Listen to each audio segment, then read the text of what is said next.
gihugu nararanye inganzo mbashakira ijambo muryumve riganze mu bana rirambe rutanga umusanzu. Iyo manza y'amaso ndeye imikino yose y'iwacu gakondo yavuye imahanga nyitora nk'ingenzi. Iduhanga ubugingo itugororera ingingo igacyaha ibirwayi ikatwungana bose umubano ukaramba. Uyikunda by'umwuga imuhaza amanoti imitungo ikagwiza ubukene bugahungagahaza umuryango.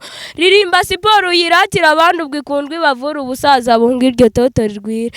Ituranga idusabe dutera ibinezi tuneze dutuzi tuvura agahinda ibingenzi mu bana.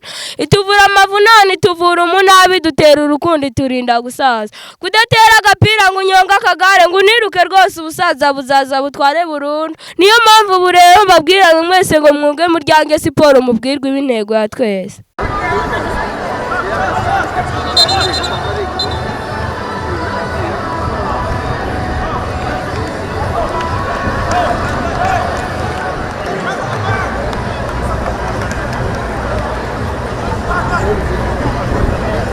Yeah,